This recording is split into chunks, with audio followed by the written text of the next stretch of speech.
大家好，我是卢卡。今天我们来聊一聊我们的朋友谷爱凌。暑假到了，前几天谷爱凌飞到北京参加商业活动，我们看到的依然是那个自信、阳光、充满活力的天台少女。而前不久，福布斯2023年全球收入最高的女运动员中，谷爱凌收入为2210万美元，约1.6亿人民币，仅次于网球一姐斯瓦泰克的2390万美元，排名第二。这也让她成为前10中唯一一位非网球运动员。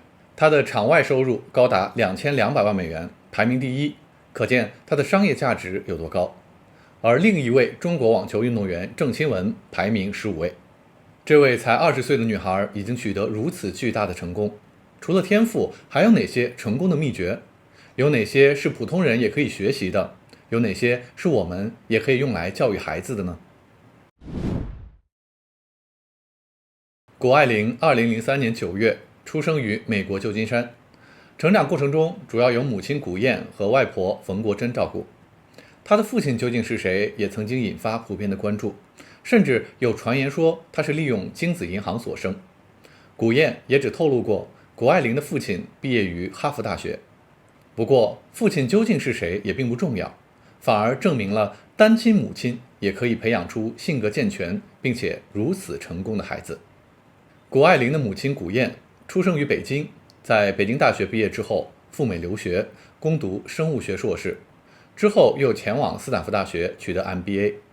毕业之后进入风险投资行业。1993年，谷燕在华尔街最著名的雷曼兄弟公司供职时，曾经为中国成功运作了一笔2亿美元的贷款。1998年，谷燕还曾回国创业，这是当时北京媒体对她的报道。谷爱凌的外婆，也就是她口中的奶奶冯国珍，是中国最早的一批大学生，50年代毕业于上海交通大学，是交通运输部的高级工程师。在北京冬奥会期间，交通运输部的官方微信也给出了认证。她在谷爱凌出生之后就前往美国照顾孙女的生活。另外，谷爱凌还有一位姨妈谷玲，也就是谷燕的妹妹。不过她在谷爱凌出生前不久因车祸去世。爱玲这个名字就是为了纪念谷玲。我们可以非常清晰地看到一家3代的成长轨迹。父母是孩子的阶梯，站在父母的肩头，孩子才能走得更远。每个人都希望自己的子女成才成功，可是我们要不要先问问自己，你自己实现了自己的理想了吗？你自己是否取得了你想要的成功？你有没有能力帮助你的孩子找到他的热爱，并且引导他实现他想要的成功？还是说你只负责生，其他的全交给上帝和孩子自己呢？聊起谷爱凌的时候，我的一个朋友说，虽然现在是2024年，但是很多人连人家外婆的水平都没达到呢。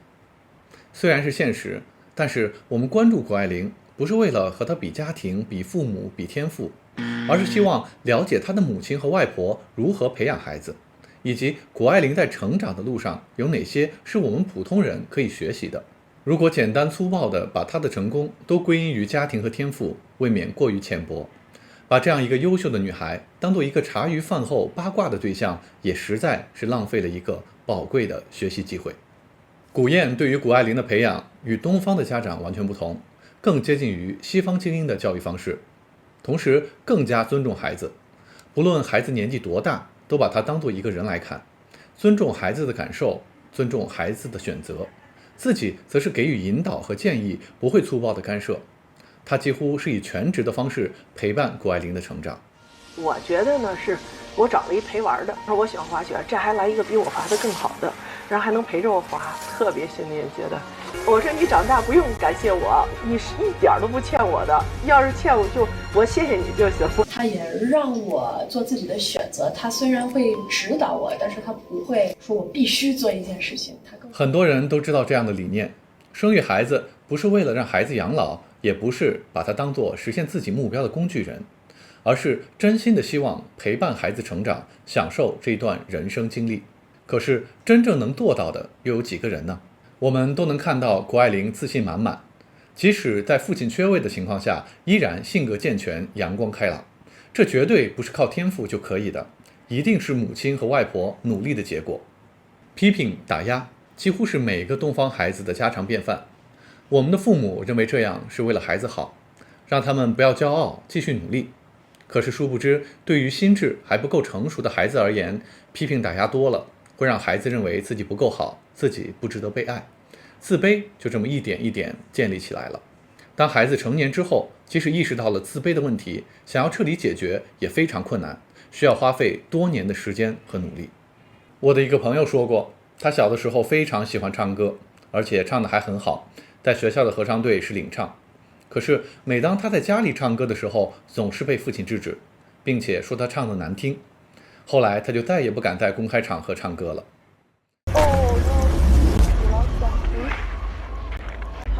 Very, very proud of you, okay? 当我看到谷爱凌在赛场失利的时候，依然得到的是母亲的拥抱以及我为你骄傲的时候，真的非常感动。鼓励并不是让你无脑的、没有原则的夸奖，而是要把人和具体的事情分开。爱和赞美的对象是人，而需要改进的是做事的方法。对于成年人而言，如果你是在打压的环境中长大，而且觉得自己有自卑的问题，也可以多去学习一些心理学的知识，先除去脑海中那个随时批评指责你的声音，然后自己多鼓励自己，多关爱自己，把自己重新养一遍。相信我，慢慢的你会好起来。除了家庭和天赋，谷爱凌还有哪些特质是普通人也可以学习的，是可以帮助我们成长，更好的面对生活呢？好奇心和学习能力。除了滑雪，谷爱凌对写作、物理、金融、时尚等很多方面都有好奇心。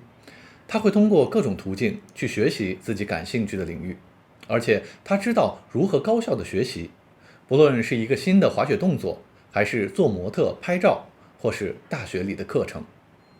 当然，面对第一次，她也会紧张，也会不知所措。哎呀，我的妈呀，害怕死了！谷爱凌这边等会儿我们准备了。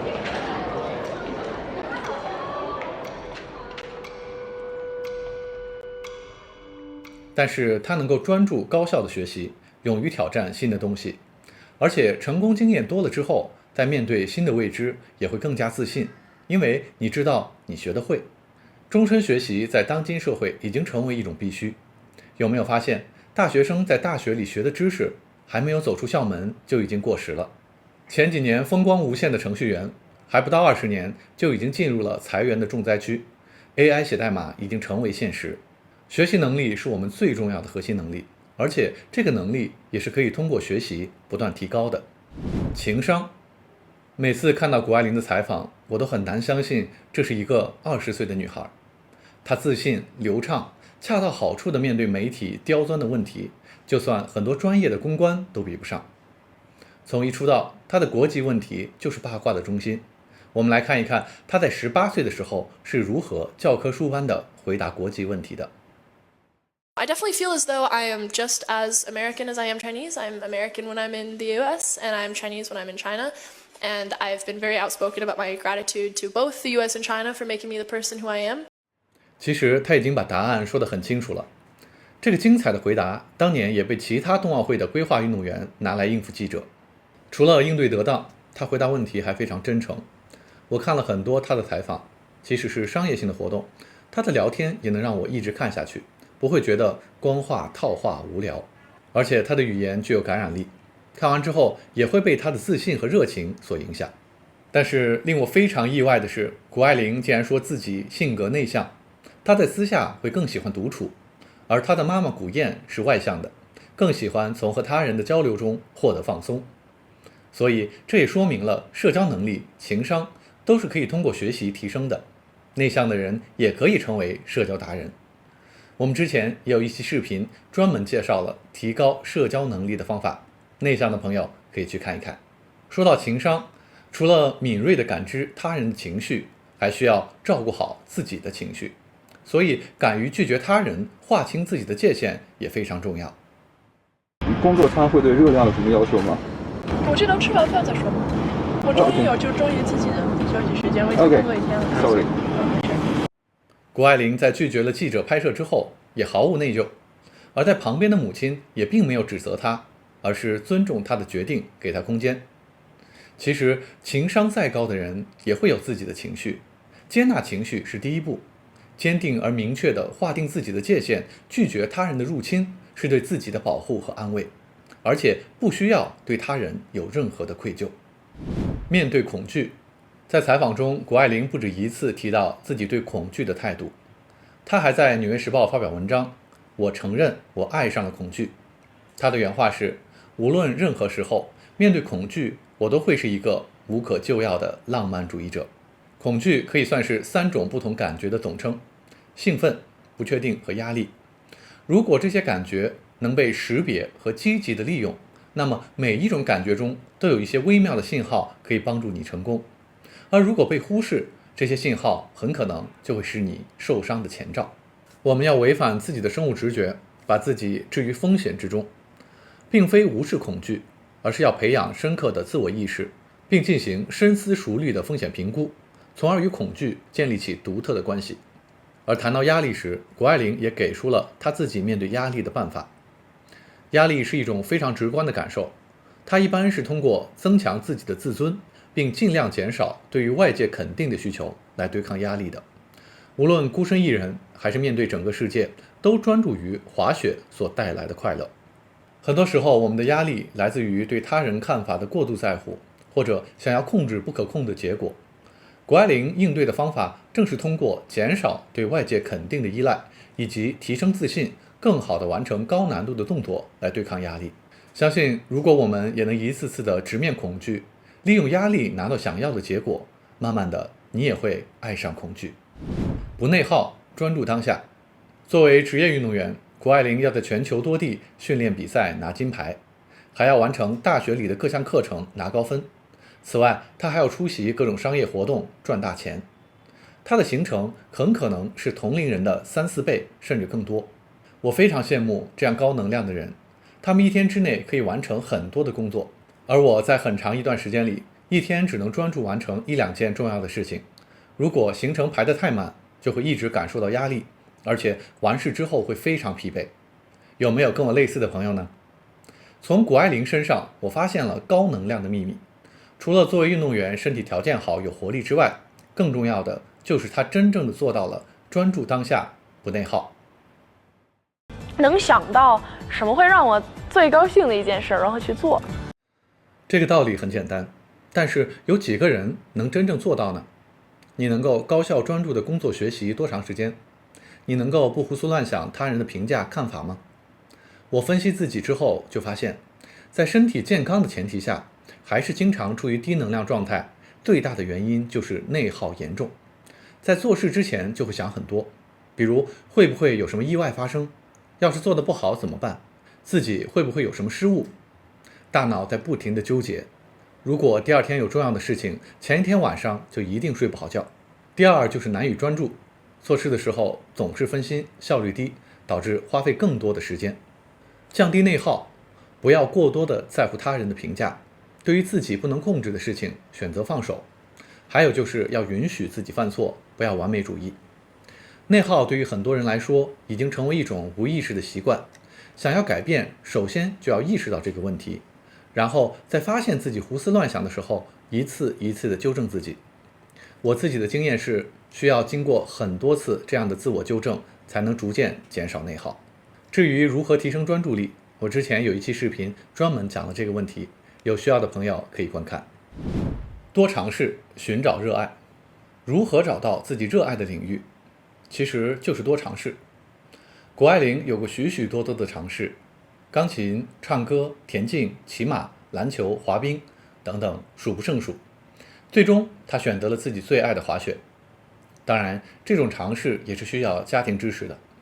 古燕有能力支持谷爱凌尝试她所有感兴趣的方向，同时也不会觉得在尝试过后放弃了就是浪费。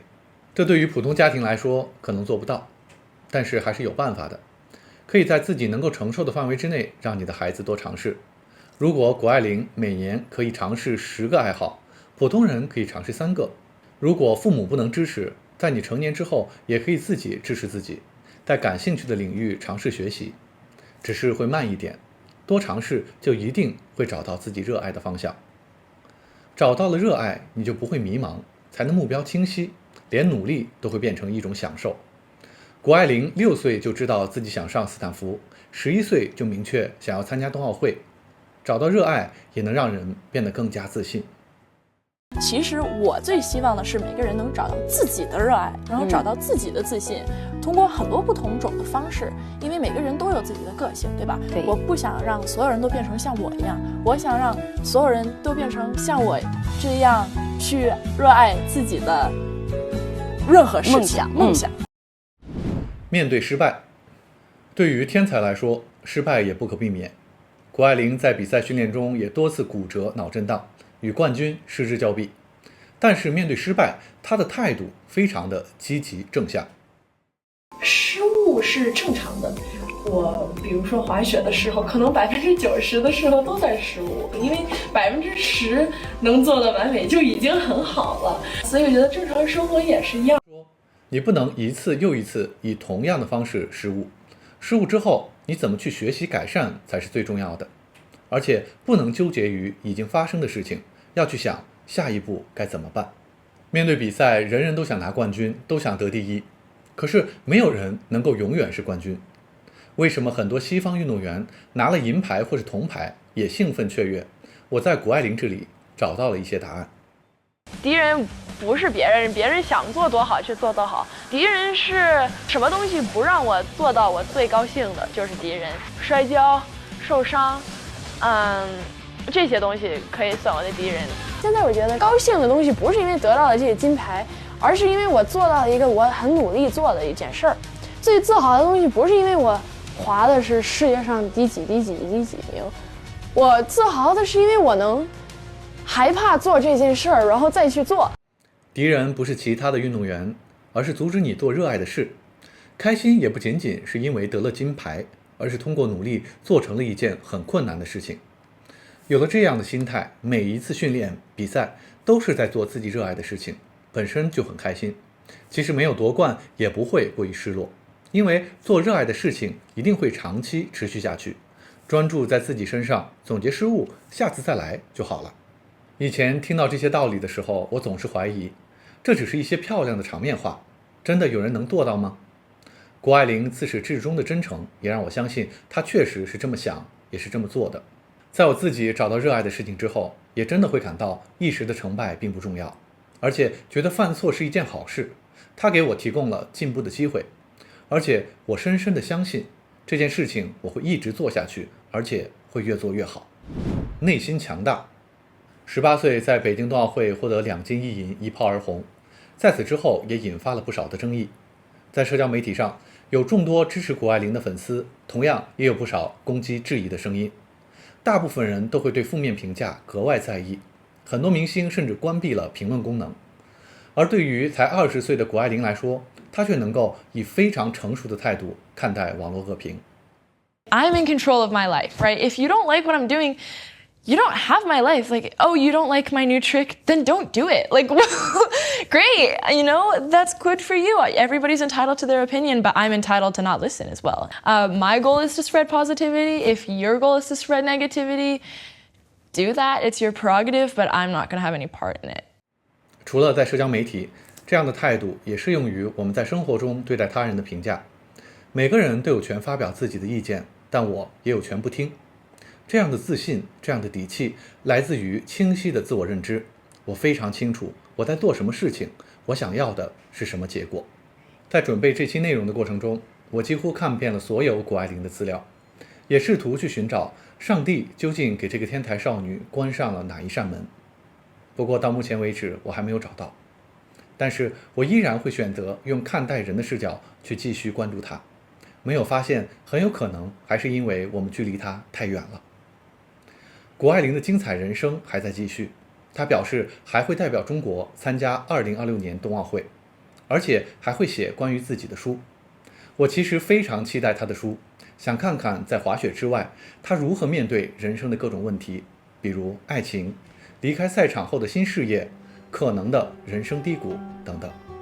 我们关注谷爱凌，不是要成为谷爱凌，而是要成为像她那样精彩的自己。谢谢你的收看，下期见。